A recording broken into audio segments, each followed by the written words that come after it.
yet? Oh, I that's nice. guess so. Yeah. Super. So my first question is wanting to know a little bit about your life for folks that don't know your background. Okay. Jumping right in. Before I answer that, though, I just wanted to thank everybody for coming. Sure. And yeah, it's a pleasure to be here, and it's a pleasure to see you all here. And thank you, Janet and Wealthy Preservation Hall, for giving me the opportunity to show my work. It really means a lot to me. So back to the question, a little bit about my background, as in, yeah, so I come from kind of a literary background, a literary and artistic background. Pretty much everybody, well, I'm not quite sure how to answer that question. Can you be more specific? I mean, sure. Just tell us where you grew up, a little atmosphere too, and what brought you to Wellfleet, those kind of personal all right. tidbits. So I grew up in New York City, in Manhattan. We actually weren't, I was just there during my childhood. We actually left when I was about 12, but they were the formative years. We would come up here in the summer to Wellfleet, to the house that my grandparents bought in the 30s. My grandfather was a writer, and Norman Matson, some people might know who that is. He bought the house in 1933 after he'd sold a novel. The house is about 1.5 miles from here. So we came up here in the summers and spent the summer in the backwoods with well, you know, it was like it was cocktail party after opening. I remember spending a lot of time watching Paul Ressica paint as a child. That was very romantic and appealing to me. Both my aunt and my grandmother, my great aunt and my grandmother, both studied with John Sloan in New York, the Ashland School and the Art Students League in the 1920s. My great aunt used to bring us painting as children. We went on little watercolor expeditions out in the dunes, and she was a painter. My grandmother was a painter, should have been a painter. I actually have some of her work here in my house, and I have a lot of my great aunt works here in the house as well. So that's a little bit of my background. And we left New York in 1970 and moved to Colombia, and lived in Bogota for about 2.5 years. So that was a significant influence, I would say, and came back in 73. And I've been in New England ever since. So there's a lot in there about people in your immediate family that are artists, either literary or visual. And so that must have had a huge influence on you, question mark. You know, that was my family. Yeah. So I grew up, I thought everybody was like that. You know, when I grew up, everybody had books in their house. Everybody had paintings, everybody was drawing, everybody was writing something. There were poets or mainly literary and visual artists. And if they weren't that, they worked in the nonprofit world, or they were teachers and social workers. So that was my life. And I thought everybody did that until I got into college and realized that wasn't the case. And in fact, there are people whose childhoods are full of music. They're, you know, we didn't have that growing up. So, yeah. Did you have any formal background with art, or because it sounds like it all was so very wonderfully intuitive to you? Oh no, I went to art school. Tell me about that. I did go to art school. Well, I started out going to a regular school. in upstate New York. And I'm going to say I was in my sophomore year. My Aunt Susie, who's on this Zoom somewhere, gave me a week at the Art Students League in New York. So I spent a week in their apartment in New York at the Art Students League. And as soon as I walked into the building, I realized that I was in the wrong place in school. You know, that this is where I really should be. So I basically went back to school after that and started looking around for art schools. And I looked at RISD, and I looked at Cooper Union, and I looked at the museum school in Boston, and I wound up at the museum school because they accepted me right away, basically. So then I went to the School of Museum of Fine Arts. I have a degree in fine arts from Tufts. It was a joint program at that point.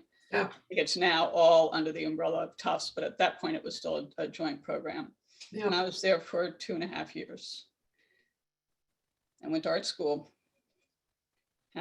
Spent a few years after that painting, you know, doing dumb little jobs and painting. And then I got married and had kids. And having kids, if you have kids, you know that they sort of take over. But I did paint as they were growing up. I painted and painted full-time up until about 2008, 2009, when I went back to work to make a living. And that's kind of the gist of it, really. I have 2 kids. They're in their 30s now. So what is it how does it feel to have your work on display in Wellfleet and have this retrospective? What's that like for you? It's really, really, really nice. Nice. You know, the years that I was working professionally as an artist, which was really, really only encompassed maybe 10 or 15 years. I had a gallery in New York. So I had shows there about every 2 years. So my focus was on creating work for that show.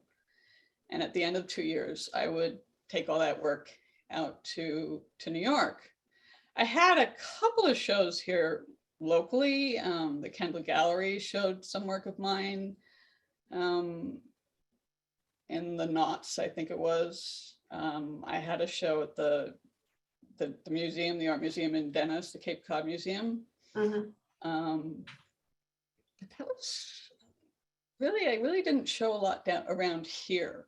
So I always felt like I was taking my work away, and I would go to New York and I would show this work, and, you know, a few people would come in, but really all my friends, everybody I knew were here.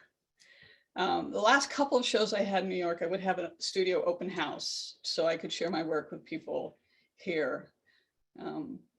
But for me, this show here is a way of sharing my work with my community. And it's quite moving. Yeah, I know the feeling. I think this is a great little segue. Maybe we could start looking at some of the pieces that you want to show us this evening. Sure. I'd be happy to do that. No, but I'm going to warn you all before I share my screen that I'm really bad at talking about my work. So please ask questions. I'm much better at answering questions about them than trying to figure out what to say about them, because honestly, I painted them because they're about vision. You know, they're not vocal. It's not about talking. I'm not a writer. So talking about my work is always a little iffy. I'll try though. But if you want to jump in with questions, please do, Connie. I've selected a few things that are in the show. I'm not going to show anything that's not in the show. I do have a website. It's my name, andreapluhar.com, and there'll be images on the website that are not in the show, many. So this is an early one, and I should say that hang on 1 second. And just to clarify, when you mean early, that means So about how old were you? when I painted this picture, I was in my early 30s. So we're talking about a period of time that goes from my early 30s to my late 40s or my mid 40s. So 10, 15 years, that's all. This one is called Between a Rock and a Hard Place. My kids were really young at the time, and I think I felt like I was between a rock and a hard place. Between having kids, I mean, if you have young children, that's what you do. So the interesting thing about this picture is that when I first painted her, I painted her bald. The hair came later, and I lost my hair about three months after I painted this picture. Oh, wow. So something inside me was saying something was coming. I can really feel the heaviness of this one.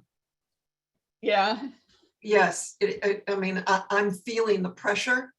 Mm-hmm. It very clearly speaks to me, and I had only one kid, so Yes, that I rock. can identify totally. And actually, kind of interestingly enough, there's another one that I have here, the drawing that also has the rocks in it, and I only just noticed that. Interesting.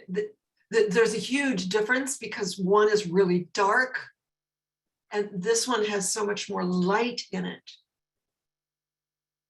Well, it's white. Yes, You know, exactly. it's a drawing. Drawings are lighter. They have the lighter touch. But interesting because they're both of these things are about my children, really. And it's on your back. Yes. The rocks on your back. So this would have been my kids would have been teenagers at this point when I drew this, or you know, in high school. I'm surprised you only have 2 rocks. Or maybe one rock represents each child. Oh, maybe. I hadn't thought of that either. Yeah. Anyway, I was really enjoying drawing during this period of time. You know, really, while I was doing these figures, I really just wanted to, I was enjoying drawing figures, and I was enjoying having the freedom to play with the human figure the way I play with this. I spent a little bit before, a couple of years before I started drawing this, I was able to borrow the skeleton from the firehouse. I don't know if they would do that again, but they loaned it to me. I asked them. I noticed I had taken an open house tour there with my kids, and I noticed that they had it. I guess my kids, well, anyway, never mind. My chronology may not be exactly right, but so I went back to the firehouse a couple of days later, and I asked them if I could borrow the skeleton. You know, they used it for emergency drills or whatever, and they said sure. So I had it in my studio actually for a couple of years before they finally asked for it back. And I was drawing the skeleton every single day for a while, and just doing that, I learned so much about, you know, technically how to draw a figure. And at this point, I had really gotten to a point where I had the freedom. I knew enough about how to draw the figure, so I had the freedom to bend it, you know. Yeah, I understand. So these are painted in the same period. Speaking of bending. Yes, they're really bending. You know, but they're still bodies. Somehow they still hold together as bodies.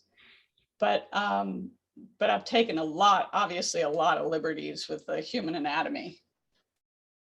So, and that really has to do with the time that I spent with the skeleton. Let's going back. So this one is called The Scholar.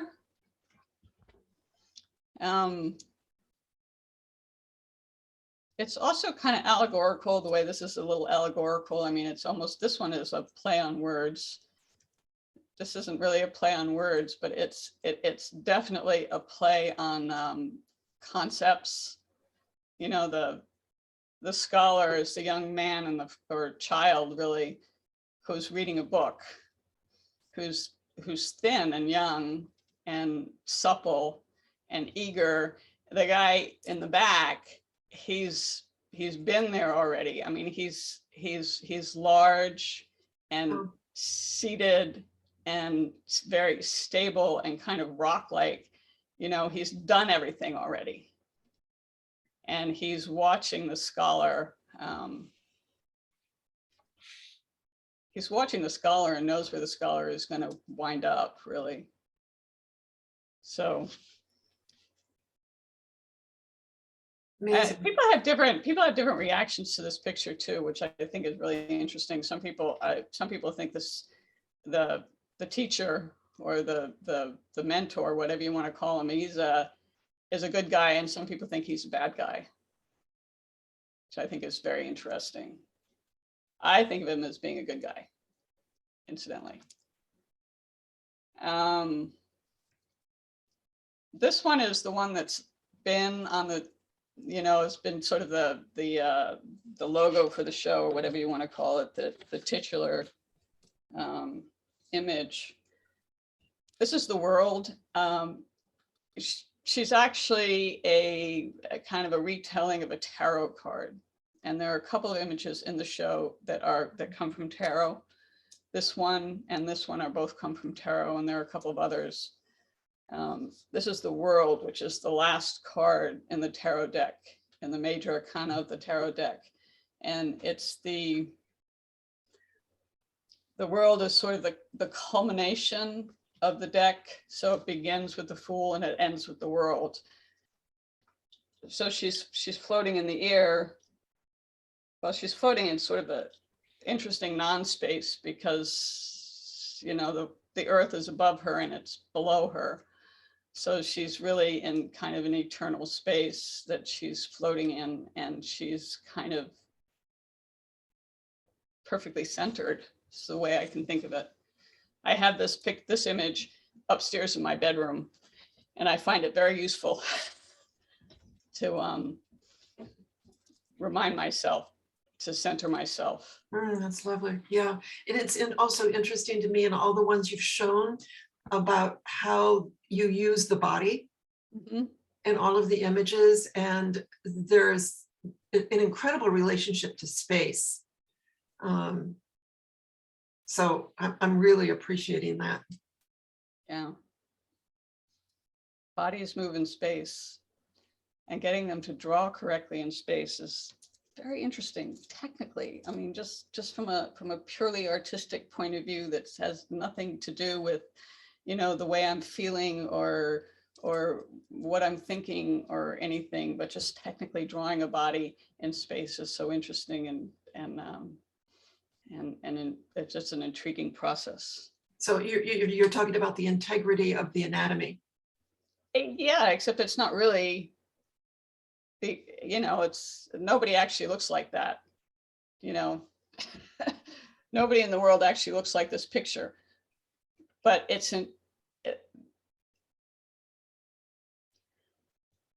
you could draw a figure like that that would actually not look like it was floating in space. That there is a relationship between the joints and the bones and the flesh that's hanging on them that makes it real, in a sense. Yes. That makes it work as a body. Yes. Yes. And I don't really know how to explain how that happens. But you know how it happens. It's definitely the trick of the artist. Yeah. I have a question, Andrea, about the environment around the figure. That the top half, you know, looks like it's part of a hexagon, and there's a dripping mountain and a mountain covered with snow, and the bottom is the opposite of that. What kind of a situation were you trying to set up there? I was actually trying to get all the elements in. Hmm. You What know, elements? fire, Ah, water, air, and earth. okay. Mineral. And the mountain that's dripping is actually is a volcano. Okay. Hmm.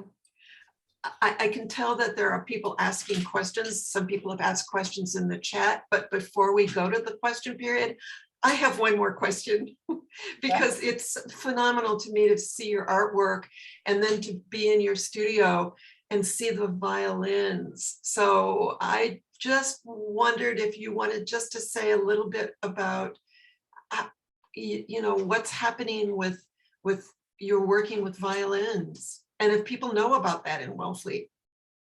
Well, I mean, I have to say before I say anything, the work I'm doing on a violin is on a very, very amateur level. I mean, I've really just begun to wade into it. There are people who worked for decades on restoration of instruments, and I'm just like playing. It's a very interesting process, and I love doing it. It's like nothing like painting at all, because it's all very regimented about what you can and cannot do for very good reasons. You know, it's not merely academic. There are certain ways that things work and certain ways that they don't work when you're working on an instrument. And actually, I find that oddly liberating, because I really don't have to think about that. Unlike painting a picture, where you have to think about everything, you know, your subject matter, how you're going to paint it, or are you going to draw it, what kind of materials you're going to use, what your colors are, how you're going to draw it, how you're not going to draw it. You know, I mean, there are no rules when it comes to making art, but there are a lot of rules when it comes to working with instruments. Different So brain function. What? Different brain function. It's not actually different brain functions. I don't think so. I actually think it's very similar. I mean, you have to be very, if you're painting a picture, whether you're painting a picture, whatever you're making, anything, you have to be present in what it is you're making. Mhm. And you're using your eyes and your hands and your sensibilities in order to make things, regardless of what you're making. So I think in some ways, in that way, and I love making things. I mean, I'll make anything. If it's in making things, fixing things. The thing about fixing the fiddles is that I know that once they're made, they'll go somewhere and somebody will make something else with them. You know, they'll make music. Yeah, that's lovely. Thank you. Yeah. Well, this has been just a very tiny little chat. I know that there's a lot more, and I know that there are people wanting to ask questions.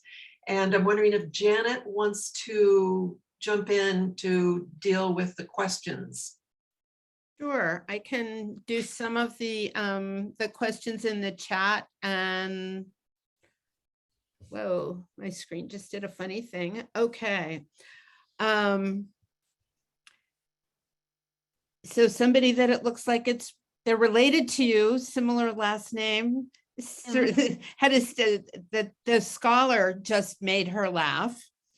Okay. And somebody else asked if the scholar in the painting represents any person in your life. Oh, me, probably. You know, forever learning, except I've never been that skinny, and I've never been blonde. And I was always female. What made you decide to paint the heron on Between a Rock and a Hard Place image? Well, I thought maybe if I'd painted my hair out, I could paint it back in again. It didn't work.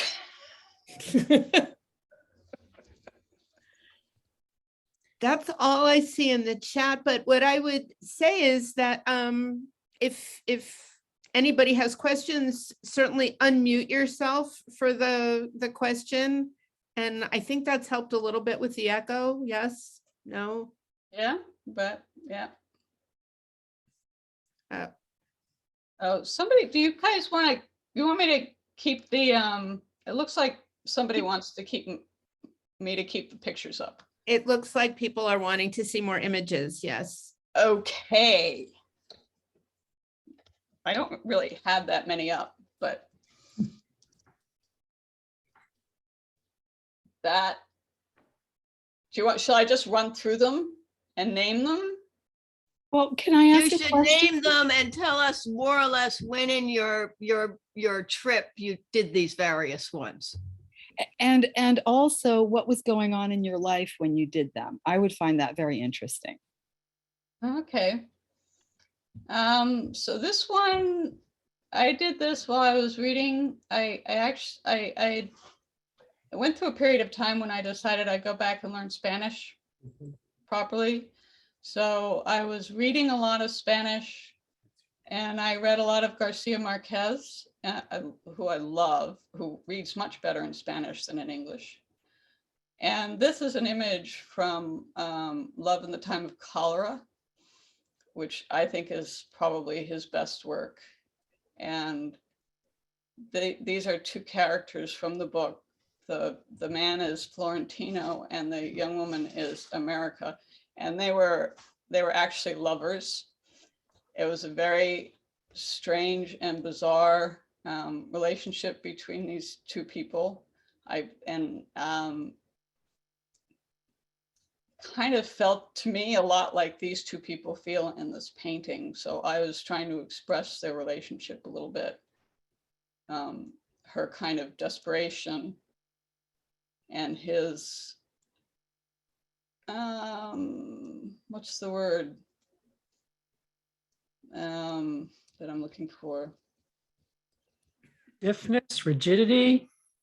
Dismissiveness is not quite the right word. Coldness is not. His casualness, because his notion of the relationship was far more casual than hers was, and that was very damaging in the end to her. I don't want to be a spoiler and tell you what I don't know how many people here actually read the book, so I'm not going to tell you what happens in this relationship. But it was very dark and complex relationship. And he's in his 70s and she's 16. So I don't know, I found it very disturbing, and that's why I painted the picture. So that's that picture. No, wait. This picture was actually painted kind of in the same period of time. It also has a lot to do with the spin cycle pictures, except that these people happen to be on the ground. During this period of time, I invented a character named August Tripper, and that's the character over to the left. The character to the right does not have a name. I think the posture of the woman in this picture is from, there are a couple of Roman statues, antique, ancient Roman, from ancient Rome, of Venus. And she's kind of leaning on a branch, and Cupid is playing around her feet, and she's fixing a sandal strap. And I always thought that was, and there are at least two of these sculptures that exist in the world that have been discovered. So I always found that kind of intriguing, like what was Venus supposed to be doing, and why was she fixing a sandal strap? It's like, all right, everybody stop now. Venus has a wardrobe malfunction. So that's where her posture comes from. And are the flowers there? I mean, she's leaning on the flowers, so is it just to give her a place to lean? Yeah, I kind of was wanting to give them sort of a fantastical place to live. They're gorgeous. She's gorgeous. And the dog. And They are gorgeous, and there's this combination of this botanical realism with this human anatomy surrealism, and the botanical realism makes the surrealism seem real. It's kind of cool. and the Yes, it color does. relate, and sometimes it's a little hard to distinguish what's animal and what's plant because of the color relationship you've got going on there. Mhm. Yeah. And so we become plant, we become, it's really interesting. I had a really hard time painting those plants. It was worth it. Are I have you a wo- question. Why? So I noticed that the character on the left's hands are really big and the feet are really big. Yeah. That's a quality of August Tripper. I guess hands and feet are so important. I mean, you can't go anywhere without your hands, and you can't really do anything without you can't go anywhere without your feet. So did you do a whole series with this concept of August Tripper? I did a few others, yeah. I did a couple of really short animations of August Tripper walking. I mean, short, I mean like a second, half a second. And I did a couple of drawings. I thought for a while about making a book and whatever, but didn't. They're great. So we did her and we did him. This is the High Priestess. She's also a tarot card or rereading of the tarot card. There are a couple of motifs here that show up in other paintings of mine. The bowl and the spoon, which is such an elemental way to eat. Have a spoon and a bowl and soup or stew or whatever. Everywhere in the world, you'll find people with spoons of some sort and bowls of some sort. In the tarot card, in the actual tarot cards, the High Priestess is sitting in a throne, and she's got a curtain behind her. She's protecting the sacred space, basically, of which, of course, she knows. So in this case, the sacred space has just become an open window, and the High Priestess you've caught the High Priestess doing what normal people do, which is to eat. I wanted to give the room a very domestic quality, and so she has a cat, and of course cats and witches and all of that sort of go together.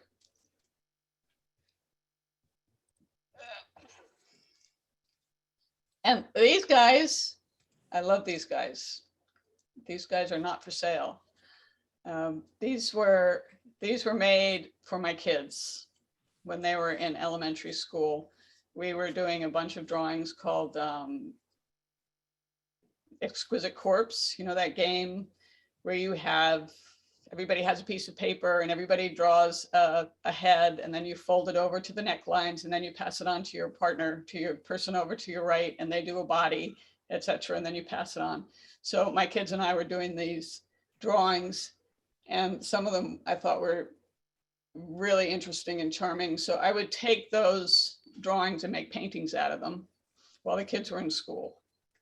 And then they would run home. Mom, did you make another Wooey Man? So I love my Wooey Men. There are 4 of them. There are actually 5 of them in the show. And that's really all I have prepared to show. Yeah, we can see. So if anybody had any questions about these. I love how you framed them. Or Oh, thank you.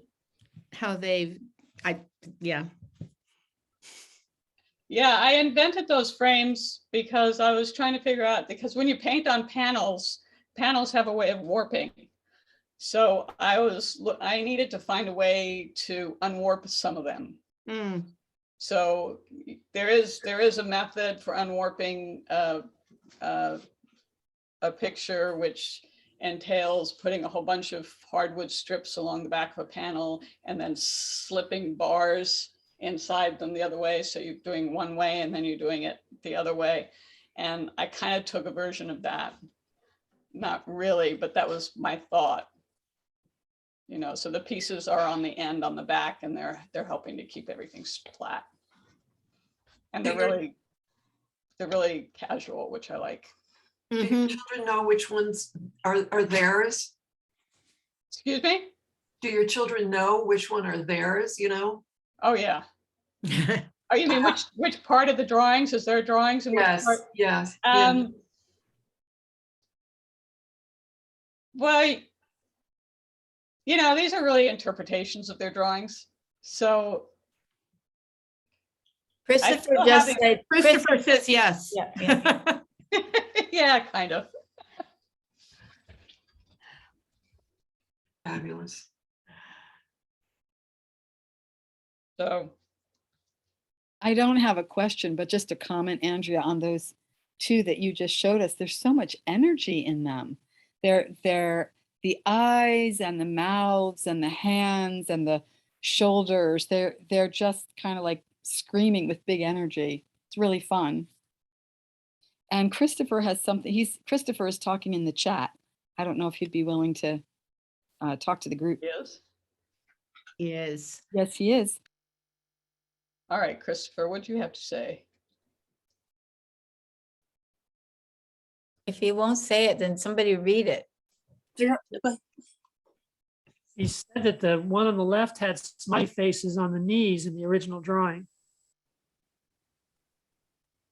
Chris says it's very noisy there, so he's not cranking up. Hey, well, he's probably right. That could be. I kind of remember that too, Christopher.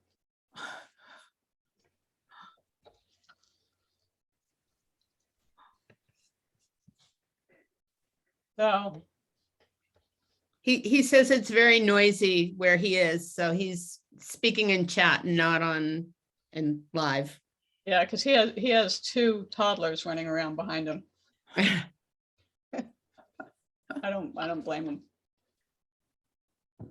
So What's happening next, Andrea? Now you've hung the show. well, let's see. There's an opening. Oh, I should say two things actually, since everybody's on here. One is that there are a lot of pictures here in the show that are not for sale, but everything is available as a print. And you can buy prints. If you go to the hall, there are posters on every level that have QR codes. And you can magically point your phone camera on those QR codes and order a print of anything that you see in the show. And there are two sizes available. There's 13 by 19 and 9 by 12. They're all printed by my friend Jim Rohr on really, really nice archival paper. So they're really nice prints. And I will sign them all and I will number them all and catalog them and everything. So that, and there'll be an opening on the 25th, February 25th at the hall. I think it's at 6:30. Is it 6? It's Can't remember. keep talking and I'll tell Yeah, you for sure. The hall is actually closed over the weekends on a Monday and in the evenings, I believe. But I'm happy to show anybody around off hours if they would like to see the show on a Monday or on a weekend. Just let me know. I think you can get through to me through the hall. You can get through to me on my website, on social media. I'm on Facebook, I'm on Instagram. Yeah, on my website. So a question I just saw pop up was wanting to know about your favorite medium. Oh, probably pen on ink. I have to say pen on ink. I've worked on with pretty much everything. I've done some kind of bas-relief stuff with plaster, which is really interesting to work with. I've done a lot of digital stuff, which is interesting, but it doesn't have like the tactile, sensual quality of actually working with your hands. I love working with wood. I'd like to do some more of that. And I'll be working on my instruments. Yeah, but pen and ink, just like drawing, I have my favorite kind of paper, and a number 2 pencil is my go-to. I will often draw things in pencil and then ink them in afterwards. The ink is just pen and ink with a really, really fine line is lots of fun. You find it the flow of the ink? Sort of the scratch of the paper, actually. Scratch, interesting, yeah. Has a Andrea, sound. Andrea, there are 2 questions in chat. One is, where do you have the prints made? And the other is, what is your favorite paint medium? I have the prints made here in Wellfleet, and they're each one is custom made. They're printed by a friend of mine who is a fabulous photographer and an incredible mandolin player, Jim Rohr, and he's an excellent printer as well. We're in good hands there. My favorite paint medium is probably oil. I kind of like acrylic too, but acrylic is kind of plasticky. It's good for some things. It's good for painting objects. It's good for, I've done some boxes and things like that with acrylics. Oil is very it's difficult to work with, and it's very greasy, but you can do a lot with it. It's a very versatile medium. There's another question. What are you inclined to try next? What am I inclined to try next? Probably 3 dimensions. I think I was just thinking about that actually recently, which is, I think, does anybody here know Elspeth Helgerson's work? I think she died recently, but she was a Provincetown artist, and I always really admired her work. She did like boxes of objects, kind of 3-dimensional collages almost, of various different materials and wood, and I just always really loved them. So I might be inclined to go in that direction. There is a comment that says, I have 3 photographs I took at the show that I could share by sharing my screen. If you are willing to say a few words about any more of the paintings, perhaps for people who cannot come to the show. So. Okay, by me. I think so. That's Naomi. It's Naomi. Yep, that's Naomi. Hi, Naomi. Sadly, it says that I cannot share screen while the other participant is sharing. So I guess you'd have to unshare, but if you are willing to do that, I could share. Someone else is asking the name of the artist you were just talking about. Yeah, I hope I'm going to spell it right. Elspeth. I can type it in if you'd like, Andrea. I just did it. Is that Oh, correct? great. Yep, it is. Yeah. Amazing. So you have to stop sharing if you want Naomi to. Oh, I'm sorry. I didn't realize I was still sharing. And you should be able to share, I think, Naomi. This one. There you go. Ooh. Oh, the Minotaur. I remember this guy. Yeah. Love that. Yeah. Here's the bowl and the spoon motif again. Mm-hmm. I love the bowl and the spoon motif. Where this guy came from, I have not a clue. But I just had like this image of my head of this kind of interaction. The cat is so odd because he, she, it has human eyes. And that's, you know, the cat has these like lidded eyes and this funny look in his face. It's like, what? You want my dinner? Take a leap. It's a favorite picture. It was a very, very quick picture, and that somehow that happens, right? The quick ones are the good ones. You'll spend days, years working on something that never, ever will work out. And then you spend half an hour painting a picture and it's done. That happens to songwriters too. Yeah. So Christopher had a question. I wonder if you could speak on your use of planar space and perspective. I think your eye is very unique in this regard, especially in regards to perspective. Planar space, Christopher? Maybe Christopher should speak about what he sees.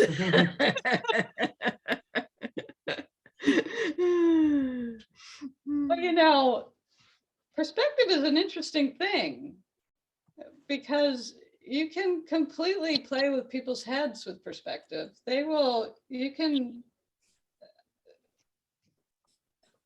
invent it.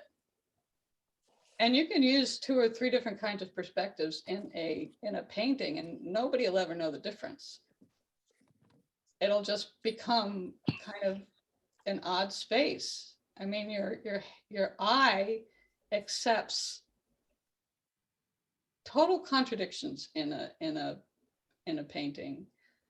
So you just create whatever perspective, whatever space that thought requires in order to be conveyed.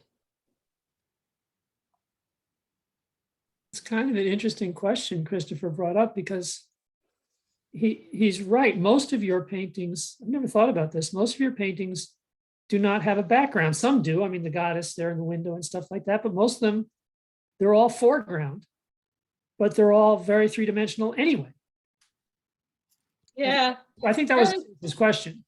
I always felt like that was a weakness in my paintings. That Didn't have a background? Yeah, that they did not have backgrounds. That I could imagine the figures, but I couldn't imagine where they were. You know, it's like the figures themselves are what's important. And then, well, where are they? And then you think, well, maybe it doesn't really matter where they are. Well, to belie what you're saying, the other picture that I took is this one, which has a lot of background, but I was going to save it for last. But which one was that, Naomi? Oh, can you not see? Okay, I'm sorry. Well, I thought this screen. Can Share you your screen again. You probably just shared that one picture as opposed to all of them. Oh, I beg your pardon. I will do so. Oh dear.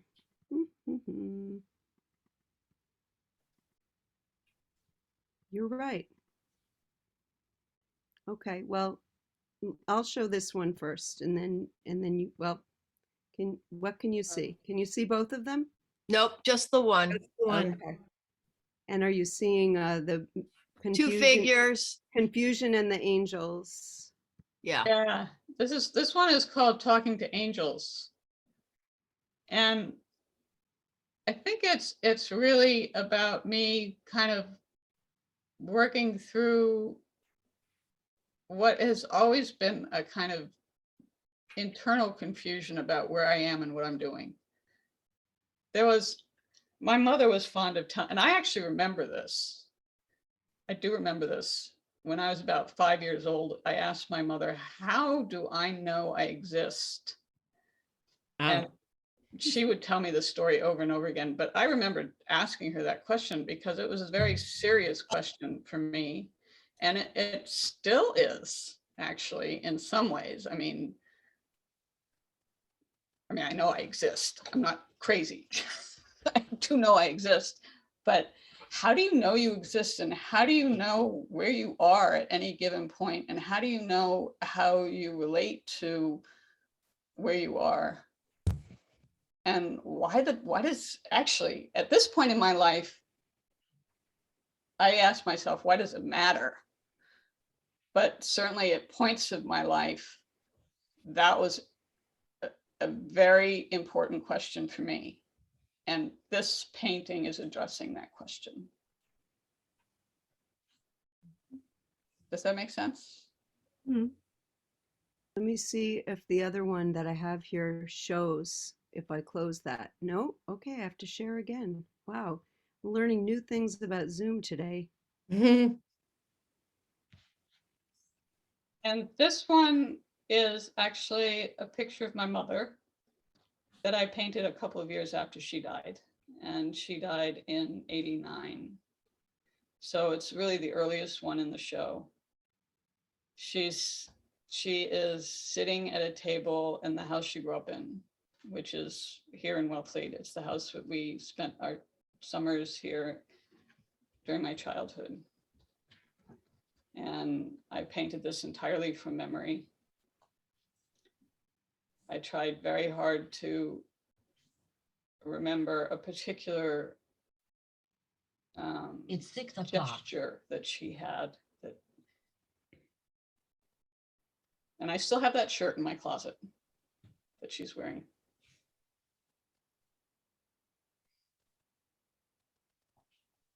And her body has this sense of the woodwork. The doors and the color of the doors and the color of her arms and face. Fits her right in the house, doesn't it? Kind of makes her the house. Yes. I do remember as I was painting this, kind of being a little puzzled about how to make the space work. And I didn't really want it to be a realistic space. So obviously somebody who's sitting on a table like that wouldn't be thrust back into a door. It's not really a normal perspective for a table.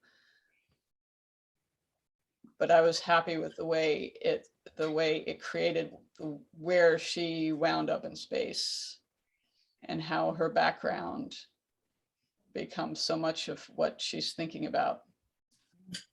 Is that her shadow in the mirror? Yeah, it's a Wow. reflection. Wow. It's very haunting. Well, yeah, her back's in a door, so that's her past behind her, right? That's your doorway. That's what it is. Right. And it's the house, so it's her past. It really is. It is, in fact. And that painting on the left is a painting of my great aunt, Rosamond Taranas. Aylette is asking you about the rugs. The rugs. Well, I can't be absolutely sure if those are the rugs that Adelaide Smith made, but they might have been at that point. I don't know when I painted this picture, whether those rugs had come into the house yet, but we do have rugs there that are in the house that were done by Adelaide Smith, who used to babysit my mother. Maybe my mother babysat her, actually. I know that there was a babysitting relationship between Adelaide and Mom. So I hope everyone has a chance to come and see the show.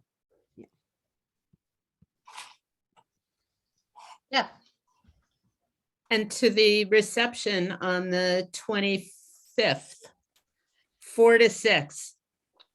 no, not 4. No? No, I know that I know I changed it. I know that that's what you normally do, but I Yeah. looked it up because so many people are coming from out of town and because I work until 5. Ah. 30 to 7. Huh? 5:30 to 7. 5:30 to 7. Yeah. Okay. Well, we'll change that. All right. Thank you, Andrea. Thank you, it was terrific. Thank you. Lots of fun. Thanks Thanks to you both. for coming. and to everybody for coming. We, I apologize that I know had some Zoom link issues. It's all recorded and in a day or two, you can watch it again or tell your friends. It'll be on our YouTube channel. And hope to see you at the hall. Can you save the chat? I believe we can. That would be great, because I see that there are things that we did not respond to. So in any case, I'd like to know what people were saying. I wasn't Yeah. paying all that much attention all the time to the chat. So I'd like to be able to read it if we could. I will do my best. Okay. I'm copying it now, but Oh, I don't know, maybe this will work. Thank you It's so much. extremely touching to see so many family members I here. know. It's very touching. I My think heart everybody's is, here. I think all my my heart is siblings are going here. pitter pat. Nice to see you, Naomi. Copy. And it's nice to see Musi as well, and all our people from the past. It's so nice. Andrea, this has been a phenomenal show. Thank you so much. Your work is fascinating. Thank you, Maddie. I have more questions and comments, but I don't feel articulate enough right now to like do them justice, but I'll see you at the opening. This is not letting me copy the chat, just to let you know. Okay. All righty. Very interesting. Thank you. Very Thank you for interesting. coming. Thank you, Andrea. Yeah, it's great. All right. Bye-bye all. Thank you bye so much. everybody. Bye. Thank you. Bye.